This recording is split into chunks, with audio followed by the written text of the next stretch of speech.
गुरुर्ब्रह्मा गुरुर्विष्णु गुरुर्देवो महेश्वरः गुरुरेव परं ब्रह्म तस्मै श्री गुरवे नमः। আজি प्रथम खंडर 62 নম্বৰ অধ্যায় পৃষ্ঠা নম্বৰ 181 পৰা 187 শ্লোক 367 পৰা 390। জয় শ্ৰী গুৰু ভাগৱত। ডক্টৰ চন্দ্ৰভানু সতপুথি ডাঙৰীয়াৰ দ্বাৰা ৰচিত আৰু শ্ৰী অঞ্জন শৰ্মা ডাঙৰীয়াৰ দ্বাৰা অনুবাদ শ্ৰী গুৰু ভাগৱত। আজি আমি ধূৰ্ত ভক্তৰ বিষয়ে জানো আহক। আহে কিছু ভকত ধূৰ্ত পূৰণ কৰিবলৈ স্বাৰ্থ ধন যশ আদিৰ বাবে বহু দূৰেৰে দৌৰি আহে। কিছুমান ধূৰ্ত ভক্তই স্বাৰ্থ পূৰণৰ বাবে তথা যশ আৰু ধন লাভ কৰিবলৈ বহু দূৰৰ পৰা দৌৰি আহে শ্ৰী গুৰুৰ কাষলৈ। দেখুৱাবলৈ সেৱা কৰে, মনত লেনা দেনা থাকে, গুৰু চৰণ স্পৰ্শ কৰে, লাভৰ দিন গন্তি কৰে। এনে ভক্তই দেখুৱাবলৈ সেৱা কৰে, কিন্তু তেওঁলোকৰ মনত লেনদেনৰ ভাৱ জাগ্ৰত হৈ থাকে। তেওঁলোকে শ্ৰী গুৰুৰ চৰণ স্পৰ্শ কৰি থাকে আৰু নিজে লাভান্বিত হোৱাৰ দিন গণনা কৰি থাকে। কুভক্তই নাটক কৰে যেন সি মাৰুতি ৰামৰে, মাজে মাজে চিঞৰ মাৰে, গুৰুৱে বাট লুদ্ধ কৰে। কুভক্তই এনেদৰে নাটক কৰে যেন তেওঁ সঁচাকৈয়ে শ্ৰীৰামৰ হনুমান সদৃশ। কেতিয়াবা কেতিয়াবা তেনে ভক্তই চিঞৰ বাখৰ কৰি শ্ৰীগুৰুৰ পথো ৰুদ্ধ কৰে।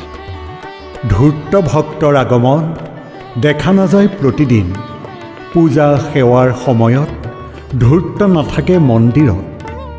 ধূৰ্ত ভক্তৰ আগমন সদায় নহয়। পূজা সেৱা কৰাৰ সময়তো তেনে ভক্তক মন্দিৰত দেখা নাযায়। মন্দিৰত ভিৰ যিদিনা, ধূৰ্ত অভিনেতা সিদিনা। সবাকো কৰে আকৰ্ষিত, ঠগাবলৈকে লালায়িত। যিদিনা মন্দিৰৰ ভক্তৰ ভিৰ হয়, সেইদিনা ধূৰ্ত ভক্ত অভিনেতা হৈ পৰে আৰু নিজৰ অভিনয়েৰে সকলোকে আকৰ্ষিত কৰি ঠগিবলৈ লালায়িত হৈ থাকে। মুখ দীৰ্ঘ কৰি বৰাহে হ'ব খোজে হাতীৰ দৰে, সেয়েহে শুনাহে সুজন কুভক্তক কৰা বৰ্জন। যদি গাহৰিয়ে নিজৰ মুখখন বা ওঁঠ দুটা দীঘল কৰি হাতীৰ শুৰৰ দৰে কৰিব বিচাৰে, সেয়া যিদৰে অসম্ভৱ, সেইদৰে কুভক্তয়ো কেতিয়াও শ্ৰীগুৰুৰ কাষ চাপিব নোৱাৰে, যিমানেই অভিনয় নকৰক কিয়। সেয়েহে সজ্জনসকল, কুভক্তক বৰ্জন কৰা। হে ভক্তবৃন্দ সাৱধান, ধূৰ্তই লয় হৰিনাম। ধৰ্ম পথত চলাৰ বেলা কৌশলেৰে ধূৰ্ত বৰ্জিবা। হে ভক্তসকল, ধূৰ্তৰ মুখত হৰিনাম শুনাৰ সময়ত সাৱধানে থাকিবা আৰু ধৰ্মৰ পথত অগ্ৰসৰ হোৱাৰ সময়ত ধূৰ্তক কৌশলেৰে বৰ্জন কৰিবা। ধূৰ্ত ভক্ত ঈৰ্ষাকাতৰ, নিন্দা কৰে আন ভক্তৰ। লভিবলৈ গুৰু সান্নিধ্য, নিৰ্বোধে কৰে তেনে নাট্য।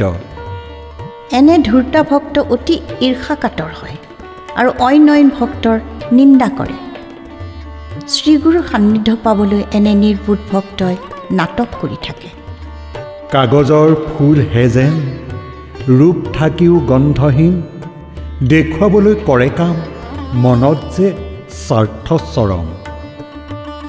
এনে ভক্ত কাগজৰ ফুলৰ দৰে, যাৰ ৰূপ থাকে কিন্তু সুগন্ধ নাথাকে। তেনে ভক্তই দেখুৱাবলৈ কাম কৰে, কিন্তু মনত স্বাৰ্থই চৰম সীমাত অৱস্থান কৰি থাকে। ভক্তিত থাকে দিব্য শক্তি, ভক্তক ৰক্ষা দিনে ৰাতি। যিয়ে স্বাৰ্থৰ বীজ পোতে, বীজে কুভক্তক নষ্ট কৰে। ভক্তিত নিহিত হৈ থকা দিব্য শক্তিয়ে ভক্তক সদায় ৰক্ষা কৰে, কিন্তু স্বাৰ্থৰ বীজে কুভক্তক নষ্ট কৰে। ভয় বিহ্বল নৰমাত্ৰে সৎ সংগ সেয়েহে মাগে। অলৌকিক ক্ৰিয়া দেখিলে মনত ভ্ৰম সৃষ্টি কৰে। ভয় বিহ্বল হোৱা সাধাৰণ মানুহৰ স্বভাৱ বাবেই তেনে মানুহে সদায় সৎ সংগ বিচাৰে, আৰু যেতিয়া তেনে মানুহে শ্ৰীগুৰুৰ অলৌকিক ক্ৰিয়া দেখে মন ভ্ৰমিত হৈ পৰে। তন্ত্ৰ মন্ত্ৰ সাধনা কৰি সাধকে কিছু শক্তি আৰ্জি চমৎকাৰ কৰি থাকে, বিপৰীত শিক্ষা দি থাকে। তেনে কুভক্ত বা তেনে সাধকে সামান্য তন্ত্ৰ মন্ত্ৰ সাধনা কৰি সামান্য শক্তি অৰ্জন কৰি চমৎকাৰ কাৰ্য প্ৰদৰ্শন কৰি মানুহক বিপৰীত শিক্ষা প্ৰদান কৰে।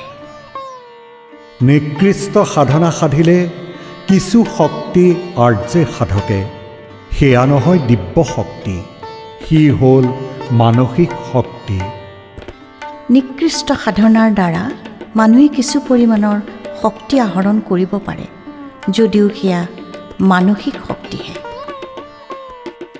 মানসিক শক্তি আয়ত্ত কিছু কুভক্ত অতি ব্যস্ত, শক্তিৰ অপপ্ৰয়োগেৰে পৰে যে পাপৰ খালতে। কিছুমান কুভক্তই মানসিক শক্তি বশীভূত কৰি লৈ সেই শক্তিৰ অপপ্ৰয়োগ কৰি অৱশেষত নিজেই পাপৰ খালত বাগৰি পৰে। শ্ৰীগুৰু বিচৰা বেলাতে ধূৰ্তৰ জাল মেলা থাকে, ধূৰ্তই আৰম্ভে বিপত্তি সহজে নাপায় যে মুক্তি। শ্ৰীগুৰুৰ সন্ধান কৰোঁতে কৰোঁতে কেতিয়াবা ভক্তসকল ধূৰ্তৰ কবলত পৰে, আৰু ধূৰ্তই বাধা বিঘিনিৰ সৃষ্টি কৰে, তথা তাৰ পৰা ভক্তসকলে সহজে মুক্তি নাপায়। যিবোৰ স্বাৰ্থপৰ ভক্ত নহয় গুৰু অনুৰক্ত, নাই শ্ৰদ্ধা প্ৰেম বিশ্বাস, প্ৰবল অহংকাৰে গ্ৰাস। স্বাৰ্থপৰ ভক্ত শ্ৰীগুৰুৰ প্ৰতি অনুৰক্ত নহয়, তেওঁলোক শ্ৰদ্ধা প্ৰেম বিশ্বাস একো নাথাকে, থাকে প্ৰবল অহংকাৰ। ধূৰ্তক শিক্ষা দিবলৈকে উপায় কৰে শ্ৰীগুৰুৱে, উচিত সময় আহিলে ধূৰ্তৰ মায়াজাল ফালে। তেনে ধূৰ্তক শিক্ষা দিবলৈ শ্ৰীগুৰুৱে উপায় বাহিৰ কৰে, আৰু উচিত সময় আহিলে তেনে ধূৰ্তৰ মায়াজাল ফালি প্ৰকৃত স্বৰূপ উদঙাই দিয়ে। সেই ধূৰ্ত পুনৰ আহে, মনত পশ্চাতাপ কৰে, ক্ষমা কৰি দিয়ে গুৰুৱে, চৰণতো শৰণ দিয়ে। তেতিয়া তেনে ধূৰ্তই মনত পশ্চাতাপ কৰি পুনৰ শ্ৰীগুৰুৰ কাষলৈ আহে, আৰু শ্ৰীগুৰুৱে ক্ষমা কৰাৰ লগতে নিজৰ চৰণতো আশ্ৰয় দিয়ে। হে গুৰুবৰ গুৰুবৰ, স্বাৰ্থজ্ঞাত হৈও ধূৰ্তৰ তুমি অজ্ঞানী হৈয়ে থাকা, ধূৰ্ত ভক্তক পালি থাকা। হে গুৰুবৰ, তুমি ধূৰ্ত ভক্তৰ স্বাৰ্থপূৰ্ণ ব্যৱহাৰৰ বিষয়ে জানিও অজ্ঞানীৰ দৰে থাকা, আৰু তেনে ভক্তক লালন পালনো কৰি থাকা। হে গুৰু দয়াৰ সাগৰ, তুমি যে ক্ষমাৰো সাগৰ, তোমাৰ দয়া মহাসিন্ধু, গোসাঁই তুমি দয়া সিন্ধু। হে দয়াৰ সাগৰ গুৰুবৰ, তথাপিতো তুমি এনে ধূৰ্ত ভক্তক ক্ষমা কৰি থাকা। হে দয়া সিন্ধু গোসাঁই, তোমাৰ দয়াৰ অন্ত নাই।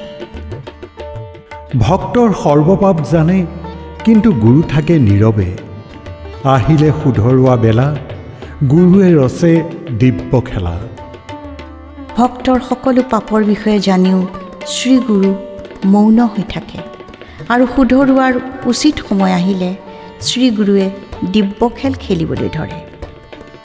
পৰিস্থিতিৰ জন্ম দিয়ে, পৰিস্থিতি সলনি কৰে, ঘটনাৱলী সৃষ্টি কৰে, ভক্তৰ পাপ কৰ্ম খোলে। তদুপৰি শ্ৰীগুৰুৱে পৰিস্থিতি উৎপন্ন কৰি বা পৰিস্থিতি পৰিৱৰ্তিত কৰি ঘটনাৱলী সৃষ্টি কৰে, আৰু ভক্তৰ পাপ কৰ্মৰ পৰ্দা খুলি দিয়ে। ধূৰ্ত ভক্তই পাই খুন্দা, কৰে অনেক কন্দা কটা, বুদ্ধি খেল হয় নিশেষ, ভাবে সকলো হ'ল শেষ। এনেদৰে আঘাত পাই ধূৰ্ত ভক্তই অনেক অনুতাপ কৰে, তেনে ভক্তৰ বুদ্ধিৰ খেল সমাপ্ত হৈ পৰে তথা তেওঁৰ মনত এনে ভাৱৰ উৎপত্তি হয় যেন তেওঁৰ সকলো শেষ হৈ গ'ল। শ্ৰী গুৰু নিৰ্লিপ্ত নিৰ্গুণ সাকাৰ ৰূপী ভগৱান, যি নকৰক ভক্তগণ শেষত কৰে ক্ষমাদান। শ্ৰী গুৰু হ'ল নিৰ্লিপ্ত নিৰ্গুণ আৰু সাকাৰ ৰূপী ভগৱান। ভক্তই যিমানেই ভুল নকৰক কিয় শেষত শ্ৰী গুৰুৱে ক্ষমা কৰি দিয়ে। আজিলৈ আমি ইমানতে সামৰিলোঁ। অহা খণ্ডত পুনৰাই লগ পাম। জয় শ্ৰী গুৰু ভাগৱত।